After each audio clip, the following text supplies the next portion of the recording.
Mr. Secretary, yung sinasabi mong strict guidelines, that's debatable kasi ito nangyayari ito, this is an open secret.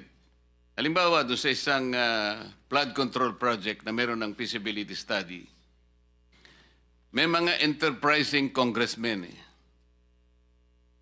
They will request that these projects be implemented by the District Engineering Office. Sa mga nakaraan GIA natin, makikita mo yan. For example, the project is budgeted for 500 million to 1 billion pesos. It will be divided into several small projects, say 50 million to 100 million each. Kaya makikita mo, as observed by the President, bakit ay kakanyang pare-parehong 100 billion, 100 billion, 100... Para bang there are 2 or 3 or even 10 major projects, flood control projects na talagang ang para ba parehong-pareho yung cost eh. This is impossible. Kaya lang talagang binrake mo na dun sa ano eh. May break up na kasi. Kailangan talaga eh. Kaya pagpaparti-partihin na lang sa 100. Kasi ang ano dito, Secretary, alam mo naman ito eh. Para sa ganon, yung congressman, maibigyan nyo doon sa favored contractor. Magagawa natin ito. And we can prove this. This office will just ask, for example, from the Office of the Undersecretary for Planning and PPP Services, Yusek Cabral yata ito, sir. Your Honor, yes. Kapag ni-request po ng Blue Ribbon Committee, sino-sino yung katakot-takot na mga congressmen na palagi na lang nagre-request ng funding sa nature. Dito po lalabas lahat ito eh. Makikita po namin. And I'm sure the office will cooperate with the Blue Ribbon Committee. Dito po makikita natin yung napakahilig mag-request ng funding. Tama po ako, hindi? Tama po, Your Honor. Okay. Yun pong bidding. Pero baka gusto na magtanong muna yung mga kasama ko po, mag-sip muna ako sa kanila. Anybody who would like to... No. Senator Jinggoy. Thank you. Galingan mo, Senator Jinggoy, ha? Thank you, Mr. Chair. Is si Ms. Cabral ba nandito? Was she invited? Was she invited by this committee? Maybe we can invite her in the next Hindi, meeting. nandito naman ng pinaka-boss, si Secretary. But I would like to ask some Mas gusto mo siyang makita kaysa Secretary. Hindi naman. Anyway, Mr. Secretary, wag na tayo magpaligoy-ligoy pa. Kung hindi pa binulgar ni Pangulong Marcos itong mga anomalya na nangyari dito sa mga flood control projects, hindi nyo ba iimbestigan to? Kailangan pa umabot ng Senado para imbestigan ito dahil binulgar ni Pangulong Marcos ang mga di umano yung mga anomalya tungkol sa mga flood control projects. Hindi naman po siguro, I think, Your Honor, I think this is a routine process naman ng department that every project that we complete must have to undergo a quick, it has to undergo a validation audit before we fully pay the contract amount, Your Honor. So meron yung quick quality assurance unit, may audit team na dapat umiikot parati, Your Honor, before we pay the final payment for this project, Your Honor. Are all these contractors qualified? They are qualified. They're qualified, Your Honor, and on the basis of the documents that they submit for the bidding purposes, Your Honor. Sa mga binanggit ni Pangulong Marcos ng mga contractors during his SONA, bakit sa sampulang, bakit halos lahat ng mga contractors to ay kinorner lahat yung mga flood control projects? Why is that so?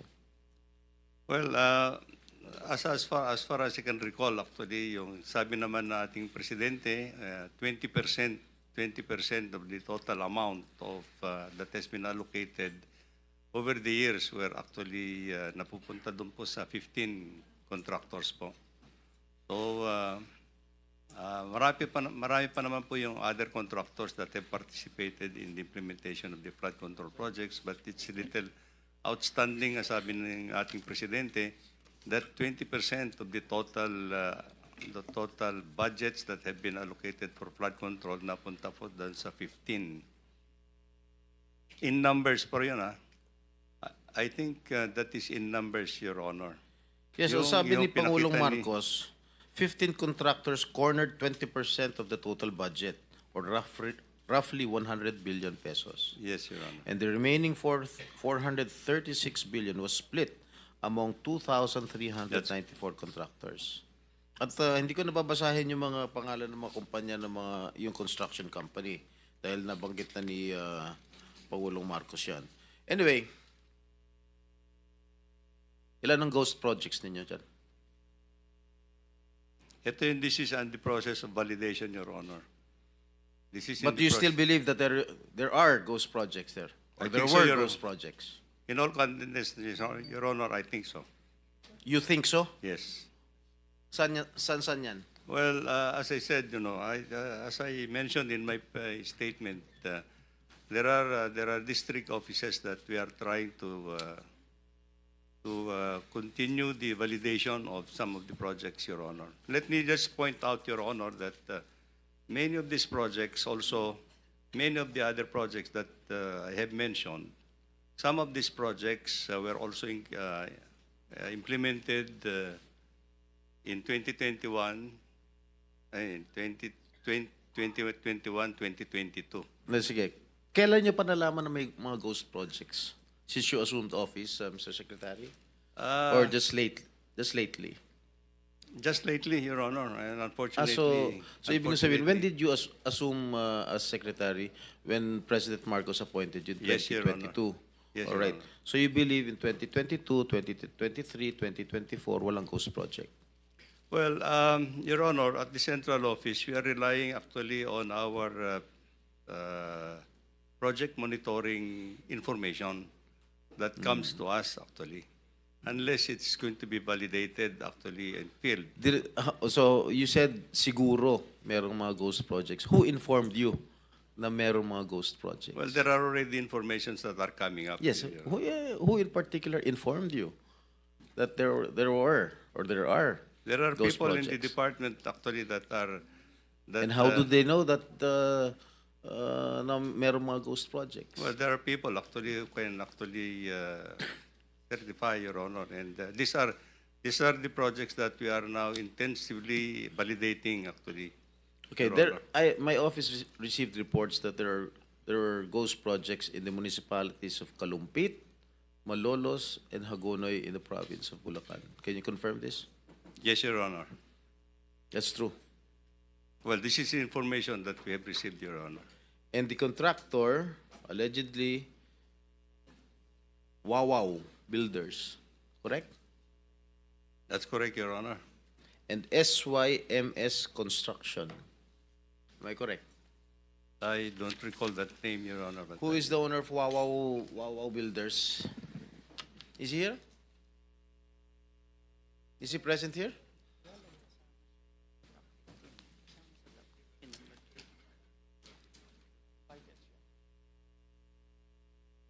Senator Jinggoy was invited but walang reply as of now. May I know who is the legitimate owner of this construction company? Mark Alan Arevalo. Alan Arevalo. All right. I think the committee already will issue a subpoena. All right. So, sa aking palagay, itong mga ghost projects na nabulgar na ngayon, siguro inaayos na nila. Tama? Para hindi malata na ghost. And I don't think that they will have that capability anymore, Your Honor, because I think if these were ghost projects in the first place, they would not have delivered the time actually to do anything at this point in time. The records will show that if there is no project at all that was implemented, and payment has been made, then it's on. Tapos na, nasunog na yung pera natin. That's actually. Alright, magkano ang anomaly. in-award dito sa mga, sa Wawaw? Wawaw Builders. I don't have the figure right now, Mr. Chair, but I think it's predominantly. No. Meron mga figures dyan. Huwag niyo ako lulukuhin dito. Yeah. Labas niyo kung magkano yung in-award nito sa Wawaw Builders. Mga ghost projects. We'll wait for it.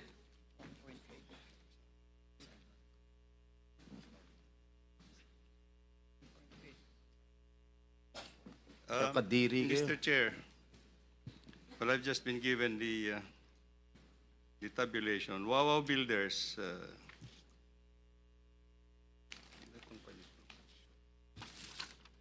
Wawaw Builders. The number of projects,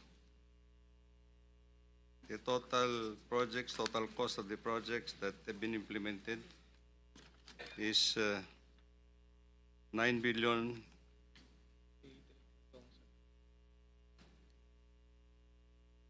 $9 million or 9 billion? 9 billion all over the country, Mr. Chair. But let me just point out, in Bulacan alone, Wawaw Builders had 85 projects amounting to 5,971,811. In Bulacan alone. What about the three municipalities that I've mentioned? Kalumpit, Hagunoy, and what is this? Malolos.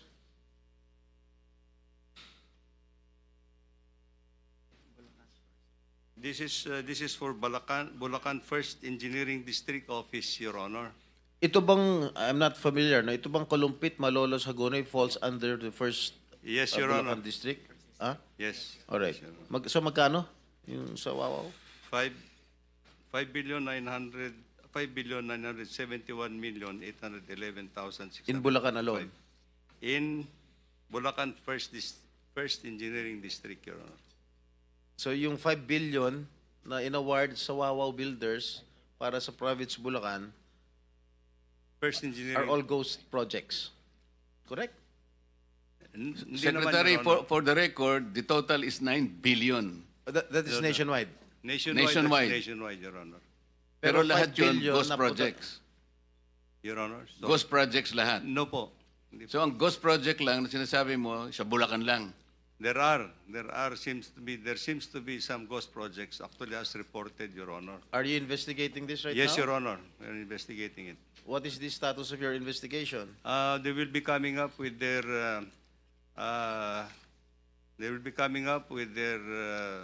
financial and physical report in 1 week's time, Your Honor, to my office. Mr. Chairman, with the permission of Senator Jingo Estrada, Yes. it's connected to his question. Yes, Senator Soto, please. You are an executive How did Wawaw ex officio Builders, official, right? how did Wawaw Builders get that 5.9 billion in those three municipalities in Bulacan? How did they get that? Who inserted that into the budget of DPWH? Let me just clarify a little bit, Mr. Chairman. The amount that I have mentioned is actually for 4 years, up to fiscal year 2025. It started in 2022, 2023, 2024, and 2025, Your Honor. Let's clear that, Mr. Secretary. The 9-point-something billion is for 4 years? 5.9 for Wawaw, Your Honor. No, the total for 4 years is 9-something billion. Yes, Your Honor. And the 5-something billion ghost project is in Bulacan alone. Not totally ghost project, Your Honor. I'm not saying it's not totally ghost project, but the total amount of project that 85 projects that he has implemented during the 4-year period amounts to 5,971,000,000, Your Honor. So, Senator Jingo, you're finished already? Tito pa. Are you going to interject, Bam? You want to interject? Okay. Tapos ka na, Senator Tito? No, I did not get an answer, Mr. President, Mr. Chairman. 2025 na lang. 2025, how much, Wawa Builders? Para mas madali niyong identify. 2025, Your Honor, he has 5 projects in that engineering district amounting to 435,710,913 pesos, Your Honor. So 400 plus million for that particular area na For 5 projects, Your being Honor. suspected as ghost project. Well, some of them, Your Honor. Some of them, okay. How did they get that through bidding? They participated in the bidding, Your Honor. Oh, how did that budget get into your budget, the DPWH? Was there a senator or a congressman who inserted that for that particular area? Well, we'll just have to find out, Your Honor, because there are many sources in 2025. Let me just point out that some of the projects were included in the National Expenditure Program that has been submitted to Congress. And of course, there are projects that were actually added on in the General Appropriations Act. So we just have Anyway, to thank you, reclassify, Your Honor. Mr. Chairman, thank you. I did not get the answer. Senator Estrada, Chair- thank you very much. With the permission of Senator Estrada, related kasi ito sa question niya. Mr. Chair, kung ganun na inamin ng DPWH na mayroong ghost projects dyan sa flood control, pwede malaman from COA paano ito nakalusot? Anong papel ng COA dito sa ghost projects na ito? Bakit hindi ito nyo nakita? Pwede malaman, Mr. Chair? Good morning po, Thank you. Mr. Chair and Your Honor. Based po sa aming mga reports na nakuha po from our regional and district engineering offices, ongoing pa lang po yung kanilang pag-collate ng mga observations, sir. Actually, sir, may mga observations naman po pero hindi ko po mako-conclude na pertaining po ito doon sa mga ghost projects. Marami naman po kasing observation ng mga auditors natin, sir, kasi marami din pong types of audit ang kinakandak ng mga auditors natin regularly, sir. May compliance. Yes, I sir. mean for this particular projects na kinlaim, inamin ng DPWH na talagang ghost projects ito. Yes, Pwede sir. nyo tutukan ito and can we have results Yes, in the sir. next hearing na Yes, sir. ikakandak natin? Opo, sir. Actually, sir, meron na po tayong office order from our chairman, particularly para sa fraud audit po ng Bulacan, sir. Thank you for that. Thank you. Thank you. Mr. Chair, I hope Mr. Chairman. next hearing, ha? Yes, sir. Thank you. Opo. Thank you, Mr. Chairman. Mr. Chairman, related to kay Senator Jingo in order for arrival. Just All right, one all right. question, Mr. Chairman. All right. I'll give Okay, it. Mr. Chairman. Isang tanong lang. Parang tinitipid mo ata ako, Mr. Chair. Dalawa. Sige. Kasi nabanggit nga dito kanina na may mga ghost projects, na may mga projects na nabigay sa mga contractor na kaduda-duda for the longest time. Ang tanong ko sa DPWH, kasi sa ngayon, nag-research kami, sa 103 na blacklisted na mga contractors, isa lang dito ang na-blacklist ng DPWH sa flood control. Isa lang. Bakit isa lang? Eh kung inaamin naman ng DPWH, at pinag-usapan natin dito for the longest time, marami mga anomalya, katiwalayan sa flood control at mga contractor na gumagawa ng gross projects, bakit isa lang ang na-flag down o na-blacklist? Well, Your Honor, I think, unfortunately, these are now being validated in the field. You know, these are now being validated in the field. So, pagka wala naman pong derogatory information that will come out in the bidding process for these contractors, they could be allowed actually to participate. Wala naman po kaming basis actually for... Okay, magbibigay ako ng reason kung bakit isa lang na blacklist sa dinami-dami mga kalokohan. Kasi karamihan sa mga empleyado sa DPWH ay mga contractor mismo. So sila ang gumagawa ng mga proyekto ng mga ghost project, so hindi nila iba-blacklist sarili nila. Thank you, Your Honor. Mr. Chair. Mr. Chairman. Thank you. Mr. Chair, Mr. Secretary,